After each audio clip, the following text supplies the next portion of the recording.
Hey guys, it's Cassie, Cats and Camera, and today I'm doing my October wrap up. So the first week of October was the Get Graphic with Readathon, so I'm just going to quickly go through all those because I did actually do a wrap up of that, which I'll leave above after I've read all these out. So yeah, in the Get Graphic with It Readathon, I read Smile by Raina Telgemeier, The Saga of Darren Shan Volume 6 by Darren Shan and Takahiro Ari, Fairy Tale Volume 1 by Hiro Mashima, Scott Pilgrim Volume 1 by Brian Lee O'Malley, Lock and Key Volume 1 Welcome to Lovecraft by Joe Hill and Gabriel Rodriguez, The Walking Dead Volume 18 by Robert Kirkman, Charlie Adlard and Cliff Rathburn, Death Note Volume 10 by Tsugumi Oba and Takeshi Obata, Why the Last Man Volume 1 by Brian K. Vaughan, Pia Guerra and Jose Marzan Jr., Noble Causes Volume 1 by Gleason and Faber, The Unwritten Volume 1 by Mark Carey and Peter Gross, and last but not least, V for Vendetta by Alan Moore and David Lloyd. And can I just point out there's an 87% chance that I definitely said at least half of them names wrong, so I tried. So yeah, on to the actual books. The first book I read was Rabbit and Robot by Andrew Smith. This was just as wacky and weird as Andrew Smith books generally are. It's set in the future where everything's all dystopian and wrecked, and there's been like 20 somewhat world wars, and most of the population is controlled by this TV program, but this follows two sons of the guys that created the TV programs, created all these spacecrafts and stuff, who are not allowed to watch the show so they don't get brainwashed, and it's basically about them going onto this spaceship and meeting this crazy bunch of characters. There's robots in here and they've all got really over the top personalities. Some of them are really depressed, some of them are really horny, some of them are just angry at everybody, and it's just crazy. Yeah, some stuff and some things happen and it's wacky, and it's Andrew Smith. And like most Andrew Smiths, there's a bunch of LGBT characters as well. We've got a trans girl, we've got a robot boy that really wants to have sex with one of the main boys in here, so a gay robot. And we have sort of a sexually fluid guy as well. Pansexual, you could probably say, but it's not used in here, so he's just kind of like fluid with his sexuality. And yeah, it's just crazy. I mean, there's literally a talking robot giraffe that has a French accent. Yep. Next, I read One of Us is Lying by Karen M. McManus.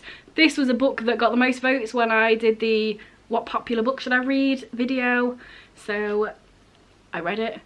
And yeah, it's kind of like, it's got a cool concept, but I feel like the execution wasn't quite there.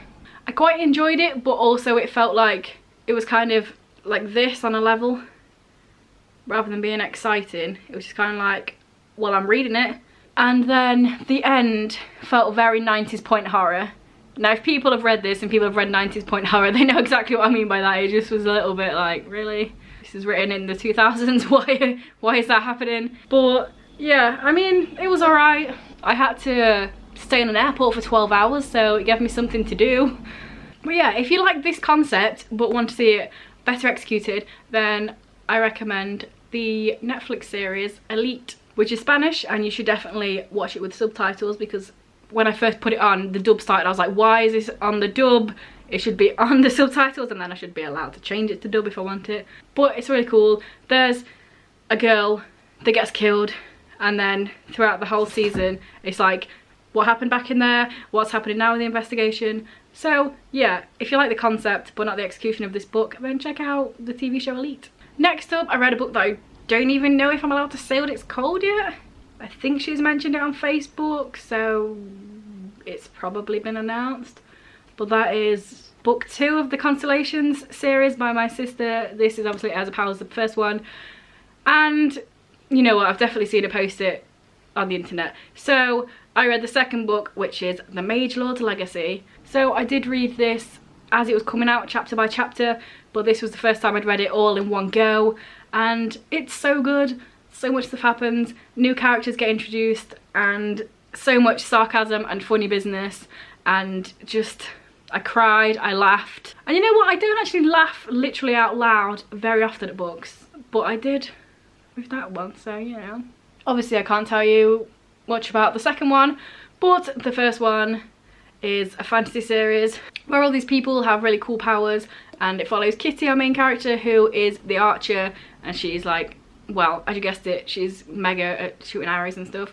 But there's all these cool powers, like the dancer, and she's like a fighter with fans that have blades on them. It's really cool. And then the juggler, who can touch something, and if he's seeing something else at the same time, he can swap the places, which makes for really cool fight scenes. And yeah, they are fighting the Tenebrae, who are really an alien race who are trying to take over their world, and it's just really good.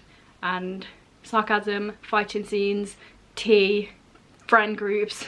Heirs of Power by Kane MacLeod. Next, I read volume 11 of Death Note, so I literally only have one left. Find out what happens and how this whole thing ends. Again, obviously I can't say much about this book because it's literally 11 volumes in, but this follows Light and Elle, and Light has this notebook which has the power to kill anybody whose name's wrote in it, and then there's this whole government thing happening, trying to figure out who the person that's killing people is, and then we're on both sides, the killer's side, the government side. Everybody is about 1000% more intelligent than anybody in any other book ever, so yeah, give it a go. And I'm looking forward to see how it ends. That's what's good about this series. So many mangas have like 40, 50, 60,000 volumes, but it's nice that this is 12 volumes. I'm gonna see where it ends very soon. So yeah, that's what I read in October. Also just gonna throw it in there that I read most of Blood of the Mantis by Adrian Tchaikovsky in October, but I did finish it in November, so spoilers for my November wrap up, I guess.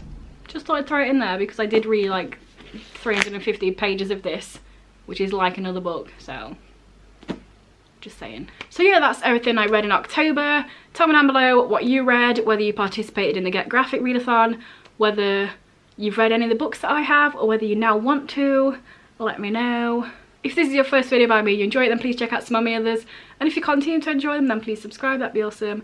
Anyway guys, I will see you in a few days with another video.